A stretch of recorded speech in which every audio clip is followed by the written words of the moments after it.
Everyone, welcome to my YouTube channel Shiksha Diksha. तो चलिए start करते हैं आज की अपनी वीडियो। आज की जो मेरी वीडियो है, बहुत सारे लोग डिमांड कर रहे थे कि please ma'am art and culture जो है उससे रिलेटेड कुछ क्वेश्चंस बताइए। तो आर्ट एंड कल्चर के जो भी इम्पोर्टेंट क्वेश्चन बनते हैं वो सारे आपको वीडियोज़ में लाती जाऊँगी। तो आर्ट एंड कल्चर से रिलेटेड जितने भी इम्पोर्टेंट क्वेश्चन हैं वो सारे आपके कवर हो जाएंगे। तो मैं ये जो सीरीज़ लाऊँगी उसमें आर्ट एंड कल्चर के लगभग 200 क्वेश्चन कराऊँगी, ठीक है। तो 200 क्वेश्चन वो ऐसे होंगे जिनको अगर आप तैयार कर लोगे तो मोस्टली आपका जो भी अगर आर्ट एंड कल्चर से रिलेटेड कोई भी क्वेश्चन आ रहा है आपका तो वो आपका हो जाएगा, ठीक है।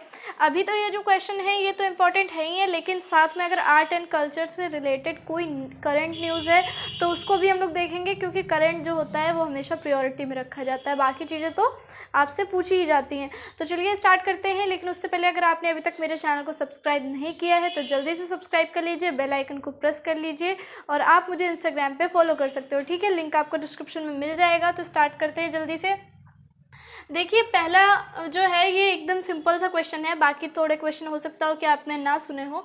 तो पहला देख लेते हैं। देखिए लिखा है आंध्र प्रदेश का शास्त्रीय नृत्य है, ठीक है। तो ये जो है आंध्र प्रदेश का शास्त्रीय नृत्य, ये काफ़ी पूछा जाता है और इम्पॉर्टेंट है। कभी कभी लोग इसमें कंफ्यूज हो जाते हैं, लेकिन आप मत होइएगा। इसका नाम है कुचिपुड़ी। क्या नाम है? कुचिपुड़ी, ठीक है।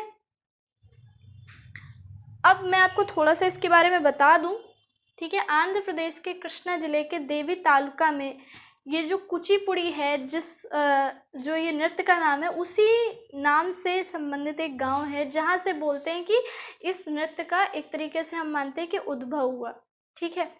तो ये जो कुचिपुड़ी डांस है, ठीक है, ये डांस जो आपका है ये फोक डांस में नहीं आता, ये आपकी दूसरी क्लासिकल डांस की कैटेगरी में आता है, ठीक है। तो जो आपके अलग डांस होते हैं जिनको शास्त्रीय संगीत हम बोलते हैं, शास्त्रीय नृत्य बोलते हैं जिनको, तो उसमें उसके अंतर्गत आता है ये, ठीक है। और जो आपके फोक डांस होते हैं यानी कि जो आपके लोक नृत्य होते हैं वो अलग होते हैं। चलिए उसके बाद नेक्स्ट देखते हैं, शीतला षष्ठी त्यौहार कितना पुराना है, ठीक है। तो शीतला षष्ठी त्यौहार जो है वो लगभग 400 वर्ष पुराना है। कितना पुराना है? 400 वर्ष पुराना है। ये त्यौहार जो है ये इधर तो मनाया ही जाता है, लेकिन जो मेन अगर हम बोले कि कहाँ मनाया जाता है तो ये पुरी, जो आपने सुना होगा जिसको हम जगन्नाथपुरी भी बोलते हैं, जहाँ पे जगन्नाथ जी की पूजा होती है, ठीक है। तो जहाँ से रथ यात्रा निकलती है वहाँ पे ये मेन जो फेस्टिवल है ये मनाया जाता है। और किस रूप में मनाया जाता था? जैसे कि हम लोग शिवरात्रि मनाते हैं, जिसे हम लोग भगवान शिव और माँ पार्वती का विवाह मानते हैं, उसी को वहाँ पे शीतला षष्ठी के रूप में मनाया जाता है, ठीक है। शीतला षष्ठी के रूप में मनाया जाता है और ये परंपरा बहुत पहले से चली आ रही है, वहाँ पे लगभग 400 सालों से चली आ रही है। जो वहाँ कुछ एक उत्कल ब्राह्मण थे उनके यहाँ से ये परंपरा शुरू हुई और फिर ये लगातार वहाँ पे ये जो त्यौहार है ये मनाया जाता है। देखिए जो मोस्टली आर्ट एंड कल्चर से अगर क्वेश्चन बनता है तो कई बार ऐसे त्योहारों पे पूछा जाता है जिनके बारे में आपको ज़्यादा पता नहीं होता है, ठीक है। वो ये नहीं पूछेगा दिवाली, होली और आपका ईद और दशहरा, ये सारी चीज़ें नहीं पूछी जाती, आप भी जानते हो, ये सब कोई जानता है। तो ये सारी चीज़ें पूछी नहीं जाती हैं पेपर्स में। पेपर में ऐसे त्यौहार पूछे जाते हैं जिनका आपने नाम बहुत कम सुना होता है, ठीक है। तो ऐसी चीज़ें ही पूछी जाती हैं। चलिए नेक्स्ट देखते हैं। और ऐसे अगर कोई भी त्यौहार जो होते हैं जो पूछे जाते हैं उनकी मैं अलग से आपको बता दूंगी। बहुत सारे ऐसे त्यौहार हैं या मैं उनको इन्हीं आर्ट एंड कल्चर के जो वीडियोस आगे आएंगे उसमें साथ में कवर कर दूंगी, ठीक है। उसके बाद चलिए नेक्स्ट देखते हैं। देखिए लिखा हुआ है जापानी कला इकेबाना संबंधित है। जापानी कला जो है इकेबाना वो किससे संबंधित है? तो वो संबंधित है फूलों की व्यवस्था से, ठीक है। फूलों की व्यवस्था, इकेबाना जो है फूलों की व्यवस्था, ठीक है। कुछ ऐसे जापानी वर्ड्स हैं जो बहुत ज़्यादा यूज़ किए जाते हैं, जैसे आपका बोनसाई हो गया, ठीक है, इकेबाना हो गया। तो इकेबाना क्या होता था कि इकेबाना के तहत पहले जो वेदियाँ होती थी, ठीक है, वेदियों पे फूल चढ़ाए जाते थे बहुत तरीके से, मतलब सुंदर से फूल, ठीक है। तो वही जो है वो परंपरा आगे चलती है और थोड़ा मॉडर्न लुक भी ले लिया उसने। तो इकेबाना जो है वो जापानी कला है, ठीक है। चलिए नेक्स्ट देखते हैं। प्रसिद्ध चित्रकला बनी ठनी किस शैली में है, ठीक है। तो ये किशनगढ़ शैली में है, मारवाड़ शैली में है, ठीक है। किशनगढ़ शैली लिखेंगे इसको, किशनगढ़ शैली, और मारवाड़ भी लिख करके आ सकता है, ठीक है। तो ये किशनगढ़, ये जो है ये राजस्थान की एक मतलब चित्रकला है, बनी ठनी किशनगढ़ शैली की, ठीक है। और निहाल चंद्र जो चित्रकार का नाम है, उसका नाम निहाल चंद्र है, जिसके द्वारा ये जो रचना है वो रचित है। बहुत ज़्यादा फेमस रचना है ये, और इसमें एक बहुत ही सुंदर स्त्री को दिखाया गया है जो कि काफ़ी तैयार होके बैठी है। तो इस वजह से जो ये चित्र का नाम है उसको बड़ी ठनी बोला गया है, ठीक है। तो चित्र का नाम ही है बड़ी ठनी, ठीक है। और ये किशनगढ़ शैली की है, किस शैली की है? किशनगढ़ शैली की। और रचनाकार का नाम भी पूछा जा सकता है, इसलिए यहाँ लिख दे रहे हैं हम, तो आप लोग इसको याद कर लीजिएगा, ठीक है, निहाल चंद। अब उसके बाद चलिए नेक्स्ट देखते हैं, बारडो छम किस राज्य का लोक नृत्य है? तो देखिए, फोक डांसेस पे मैंने पहले भी वीडियो बनाई है, बहुत सारे आपको इम्पोर्टेंट फोक डांसेस बताए, लेकिन कुछ ऐसे फोक डांसेस हैं जो कि बहुत कम सुने जाते हैं लेकिन बहुत इंपॉर्टेंट होते हैं। तो ऐसे ही कुछ फोक डांसेस इस पे लिखे हुए हैं, तो उनको भी हम देख लेते हैं। तो आर्ट एंड कल्चर से जो कुछ भी होगा, मैं कोशिश करूँगी कि इस आर्ट एंड कल्चर वाले सेक्शन की जितनी भी वीडियोज़ हैं उसमें आपका सब कुछ इंपॉर्टेंट चीज़ें कवर हो जाएँ, ठीक है। तो बारडो छम जो है वो किस राज्य का लोक नृत्य है? वो है अरुणाचल प्रदेश का, अरुणाचल प्रदेश, ठीक है। तो ये जो है अरुणाचल प्रदेश का लोक नृत्य है, और इस लोक नृत्य का एक मेन उद्देश्य ये है कि बुराई पर अच्छाई की विजय का प्रतीक है ये नृत्य, ठीक है। तो ये बुराई पर अच्छाई का प्रतीक है, ठीक है। चलिए उसके बाद हम नेक्स्ट देखते हैं, ये एक जनजाति समुदाय द्वारा किया जाता है, ठीक है। जनजाति समुदाय, एक छोटा सा जनजाति समुदाय है जिसके द्वारा ये बारडो छम लोक नृत्य यानी कि फोक डांस किया जाता है अरुणाचल प्रदेश में। चलिए नेक्स्ट देखते हैं, यामिनी कृष्णमूर्ति नृत्य की किस शैली के लिए प्रसिद्ध है? ठीक है, तो यामिनी कृष्णमूर्ति वैसे तो फेमस है नृत्य की दो शैलियों के लिए। पहला हो गया आपका भरतनाट्यम, दूसरा हो गया कुचिपुड़ी। जैसे कुछ लोग होते हैं वो कोई सिर्फ एक शैली में पारंगत होते हैं, तो इन्हें दोनों ही शैलियाँ आती हैं। लेकिन अगर ये पूछा जाए कि किसके लिए मेन फेमस है, तो ये भरतनाट्यम के लिए फेमस है, ठीक है, भरतनाट्यम। लेकिन इन्हें कुचिपुड़ी में भी महारत एक तरीके से कह सकते हैं हासिल है, कुचिपुड़ी भी आता है हम बोल सकते हैं, ठीक है। तो वैसे फेमस हैं ये भरतनाट्यम के लिए जो आगे लिखा है। लेकिन अगर बाई चांस भरतनाट्यम आपके ऑप्शन में नहीं दिया जाता है तो कुचिपुड़ी से भी ये संबंधित है। चलिए नेक्स्ट देखते हैं, मांच किस राज्य का लोक नृत्य है? ठीक है, मांच जो है किस राज्य का लोक नृत्य है? तो मांच है मध्य प्रदेश का लोक नृत्य, मध्य प्रदेश का। ये भी काफ़ी पुराना लोक नृत्य है मध्य प्रदेश का, और काफ़ी जो फोक डांसेस हैं उनसे काफ़ी अलग तरह का ये डांस है मांच। चलिए नेक्स्ट देखते हैं अब, विश्व धरोहर स्थल बेसिलिका ऑफ बॉम जीसस किस राज्य में स्थित है? ठीक है, विश्व धरोहर स्थल, तो आप जानते हैं यूनेस्को कुछ चीज़ों को, कुछ स्थलों को और कुछ ऐसी चीज़ों को जो बहुत ही ज़्यादा सांस्कृतिक हैं, कल्चरल है, हेरिटेज है, ठीक है, तो ऐसी चीज़ों को धरोहर में शामिल करता है जिसको हेरिटेज हम बोलते हैं, ठीक है, यूनेस्को शामिल करता है। तो ये चीज़ें फिर बहुत इंपॉर्टेंट हो जाती हैं, ठीक है, पेपर में भी लगातार पूछी जाती हैं बहुत ज़्यादा। तो देखिए, विश्व धरोहर स्थल बेसिलिका ऑफ बॉम जीसस स्थित है आपके गोवा में, ठीक है। आप जानते हैं गोवा अभी पुर्तगालियों का एक तरीके से ठिकाना हुआ करता था। पुर्तगाली क्या थे, पूरी तरीके से गोवा को अपने कब्जे में किए हुए थे। तो उसी टाइम का ये जो है चर्च बना हुआ है, बहुत ही ज़्यादा सुंदर है, ठीक है, बेसिलिका ऑफ बॉम जीसस, जिसकी वजह से इसको विश्व धरोहर स्थल में शामिल किया गया है। चलिए नेक्स्ट देखते हैं, देखिए पूछा गया है तोरा ग्रंथ किस धर्म से संबंधित है? तो ऐसा नहीं है कि सिर्फ आपका इंडिया से रिलेटेड जितने भी आपके धर्म हैं, जैसे कि क्रिश्चियन हो गए और मुस्लिम्स हो गए, हिंदू हो गए, ठीक है, सिख ईसाई, सिर्फ इन्हीं रिलीजन्स पे बेस्ड आपसे क्वेश्चन पूछे जा सकते हैं, ऐसा नहीं है। और भी जो धर्म हैं जो फेमस हैं उनसे रिलेटेड चीज़ों पे भी क्वेश्चन बनते हैं आर्ट एंड कल्चर में, ठीक है।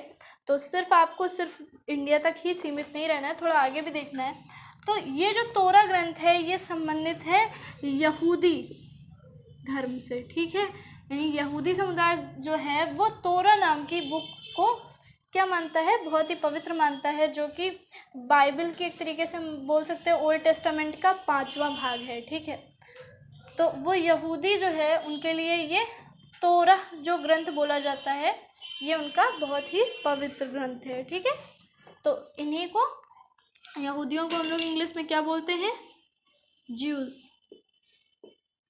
ठीक है, ज्यूज। चलिए नेक्स्ट देखते हैं, थाईपुसम त्योहार किस समुदाय द्वारा मनाया जाता है। तो थाईपुसम जो है ये आपका दक्षिण भारत का एक बहुत ही प्रमुख त्योहार है। ठीक है, तो ये जो थाईपुसम त्योहार है ये वैसे तो जो आपका मेन है वो मनाया जाता है तमिलनाडु में, लेकिन कुछ और जगहों पर भी इसको मनाते ही हैं, कुछ और जगहों पर भी मनाते हैं दक्षिण भारत के। ठीक है, लेकिन अगर हम मेन बात करें कि कहाँ मनाते हैं तो तमिलनाडु का मेन त्यौहार है ये।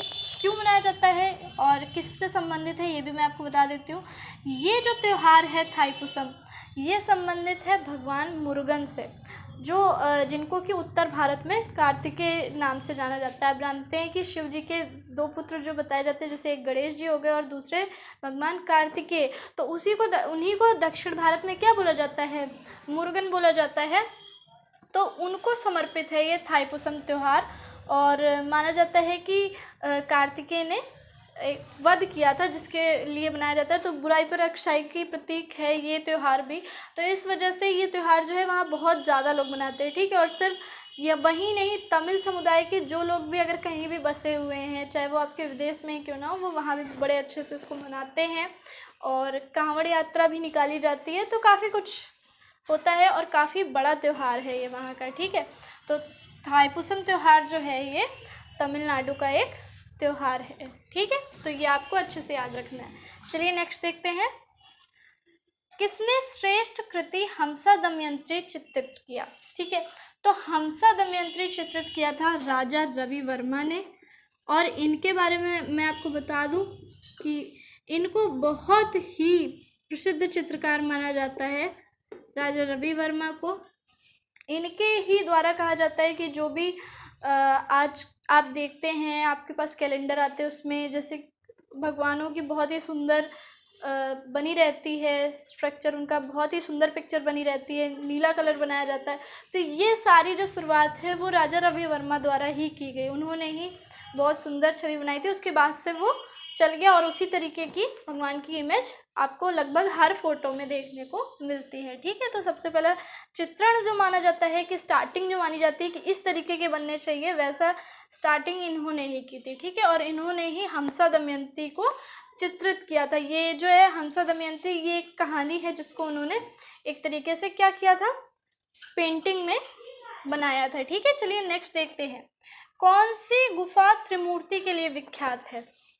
ठीक है, तो त्रिमूर्ति के लिए जो गुफा विख्यात है वो है एलिफेंटा की गुफा, जो कि आपके महाराष्ट्र में स्थित है, और मुंबई से थोड़ा सा ही दूर पे पड़ती है ये एलिफेंटा केव्स, लगभग शायद 10 से 12 किलोमीटर होगा। ठीक है, तो ये जो एलिफेंटा की गुफाएं हैं ये त्रिमूर्ति के लिए प्रसिद्ध है। यहाँ पे भगवान शिव की मूर्तियाँ प्राप्त हुई हैं, और भी मूर्तियाँ प्राप्त हुई यहाँ से। और एलिफेंटा तो बोलते हैं कि यहाँ से एक एलिफेंट का रॉक स्ट्रक्चर प्राप्त हुआ था, इसलिए एलिफेंटा की गुफा इसको बोला जाता है, बहुत ही सुंदर है। और जो यहाँ पे शिव जी की जो मूर्ति प्राप्त हुई है वो मतलब कि 3 सिर वाले शिव जी की मूर्ति प्राप्त हुई है, तो इस वजह से जो है बहुत फेमस है ये गुफा। ठीक है, चलिए नेक्स्ट देखते हैं, अभिज्ञान शाकुंतलम क्या है। ठीक है, तो दरअसल में क्वेश्चन का पूछने का मतलब ये था कि अभिज्ञान शाकुंतलम कौन सी विधा है, जैसे कि नाटक है, कहानी है, उपन्यास है, क्या है। ठीक है, तो ये जो अभिज्ञान शाकुंतलम है ये एक नाटक है। ठीक है, नाटक है, और किसकी रचना है अभिज्ञान शाकुंतलम, ये तो आप जानते ही होंगे, कालिदास जी की रचना है। ठीक है, और इसमें बहुत ही ज़्यादा सुंदर चित्रण इस नाटक में किया गया है। शकुंतला का आप जानते हैं, वो सुनी होगी वो पूरी स्टोरी, मैं स्टोरी नहीं बताने जा रही यहाँ पर। तो अभिज्ञान शाकुंतलम जो है वो एक नाटक है जो कि कालिदास जी की एक बहुत ही सुंदर रचना है। ठीक है, चलिए उसके बाद नेक्स्ट देखते हैं, मृदंगम किस प्रकार का वाद्य यंत्र है। तो ऐसे वाद्य यंत्र भी पूछे जाते हैं जिसका आपने नाम बहुत कम सुना हो। ठीक है, बहुत कम, जो एकदम लगभग अब ना के बराबर चलन में, जिनके बारे में लगभग कोई नहीं जानता, तो इस तरीके के वाद्य यंत्रों के बारे में पूछा जाता है। ठीक है, तो मृदंगम जो वाद्य यंत्र है ये एक तरफ, दो तरफ का ढोल है। ठीक है, यानी दोनों तरफ से बजाने वाला एक अत्यंत प्राचीन, ठीक है, अत्यंत प्राचीन वाद्य यंत्र है। ये मूल भारतीय वाद्य यंत्र बोल सकते हैं हम इसको। दो तरफ से बजने वाला ढोल। ठीक है, तो ये मृदंगम है और बहुत ही इसकी अच्छी ध्वनि जो होती है वो आती है। कर्नाटक में कभी कभी जब आप क्लासिकल सॉन्ग सुनते हो तो उसमें कभी कभी यूज़ किया जाता है मृदंगम का, लेकिन बहुत ही कम हो चुका है अब इन सारी चीज़ों का यूज़। ठीक है, चलिए अब नेक्स्ट देखते हैं, कालबेलिया किस राज्य का लोक नृत्य है। ठीक है, तो ये भी बहुत इंपॉर्टेंट चीज़ है। कालबेलिया जो है वो किस राज्य का, राज्य पूछा गया है, तो ये राजस्थान का है। ठीक है, इसके बारे में भी थोड़ा सा समझा देती हूँ मैं।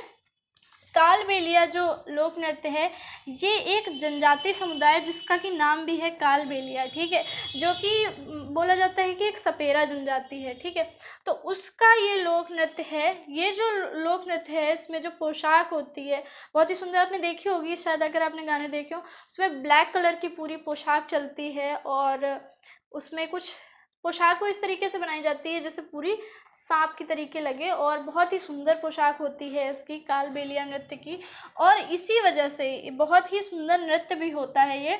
ठीक है, तो इसी वजह से इसको यूनेस्को ने अपनी विश्व धरोहर सूची में शामिल किया था। ठीक है, 2011 में शामिल किया था। तो कालबेलिया जो है वो राजस्थान का लोक नृत्य है। ठीक है, राजस्थान का लोक नृत्य है। उसके बाद चलिए नेक्स्ट देखते हैं, किस कला शैली का विकास पल्लव स्थापत्य काल में हुआ। ठीक है, पल्लव स्थापत्य काल में जो विकास हुआ वो हुआ द्रविड़ शैली का। ठीक है, द्रविड़ शैली का विकास हुआ था। पल्लव स्थापत्य काल में द्रविड़ शैली का विकास हुआ था। ठीक है, कभी पूछ भी सकता है कि एक एग्जाम्पल बताइए, तो जो आपका शिव मंदिर है, जो कैलाश शिव मंदिर है कांची का, वो जो है आपका द्रविड़ शैली का बना हुआ है। ठीक है, द्रविड़ शैली। चलिए उसके बाद देखिए, कई तरह की शैलियाँ होती थी। जब आप हिस्ट्री पढ़ोगे तो उसमें मैं बताऊंगी मथुरा शैली, द्रविड़ शैली, अलग अलग तरीके की शैलियाँ होती है। ठीक है, एक गांधार शैली, ठीक है, जो थोड़ा यूरोपीय मतलब कि रोमन शैली से को मिला करके एक तरीके से बनाएंगे, गांधार शैली। ठीक है, तो इस तरह की शैलियाँ होती हैं जिनमें मंदिरों का निर्माण, मूर्तियों का निर्माण किया जाता है। जैसे कि बुद्ध जी की बहुत सारी प्रतिमाएं हैं जो कि गांधार शैली में मिलती हैं। ठीक है, तो इस तरीके की शैलियाँ होती हैं कि बनाने का एक अलग सा तरीका होता है इनको। ठीक है, अब देखिए नेक्स्ट देखते हैं, मृणालिनी साराभाई किससे संबंधित थी। ठीक है, तो अगर कोई किसी भी आर्ट या कल्चर से रिलेटेड कोई व्यक्ति है, उसकी डेथ हो जाती है, वो कुछ करता था, तो वो भी आपके लिए एक इम्पॉर्टेंट चीज़ होती है। तो मृणालिनी साराभाई जो थी वो भरतनाट्यम की एक बहुत ही अच्छी नृत्यिका थी। ठीक है, भरतनाट्यम, यहाँ पे ता नहीं लिखा। ठीक है, भरतनाट्यम अच्छे से याद रखिएगा। अब एक लास्ट हम लोग क्वेश्चन देख लेते हैं, मधुबनी। आपने बहुत नाम सुना होगा, मधुबनी चित्र जो हैं वो बहुत ज़्यादा फेमस होते हैं। मधुबनी लोक चित्रों की शैली भारत में कहाँ लोकप्रिय है, या हम बोल सकते हैं कि मुख्यतः कहाँ बनाई जाती है, कहाँ पाई जाती है, इस तरीके से बोल सकते हैं। तो देखिए, ये जो है आपका बिहार का जो स्पेशली जो मिथिला एरिया लगता है, ठीक है, वहाँ नेपाल के कुछ तराई के इलाके, यहाँ आपकी मधुबनी जो चित्रकला है वो फेमस है। ठीक है, बहुत ही सुंदर चित्रकला होती है ये मधुबनी शैली। तो ये आपका बिहार में, ठीक है, राज्य की अगर बात करें तो बिहार, लेकिन जो मिथिला जगह पड़ती है मेन आपकी, वहाँ पे थोड़ा उस जगह पे, और जो नेपाल के कुछ तराई के इलाके हैं वहाँ पे ये जो शैली है मधुबनी शैली ये लोकप्रिय है। ठीक है, तो ये आज के आर्ट एंड कल्चर के क्वेश्चन थे। आई होप आप लोगों को अच्छे लगे होंगे। आप लोग इसका स्क्रीनशॉट ले लीजिए। तो कैसे लगे हैं आपको आज के क्वेश्चन, मुझे कमेंट में ज़रूर बताइएगा। और आप जितना कमेंट करते हो मुझे बहुत अच्छा लगता है जान के कि आपको पसंद आई है आज की ये वीडियो। तो बिल्कुल कमेंट करके दिखाया करिए कि आपको कितनी अच्छी लगी। एंड आपको नेक्स्ट वीडियो अगर कोई चाहिए तो वो भी आप मुझे कमेंट करके बता सकते हो, ठीक है। तो मिलते हैं अपनी नेक्स्ट वीडियो में, तब तक के लिए सीखते रहिए, पढ़ते रहिए शिक्षा दीक्षा के साथ।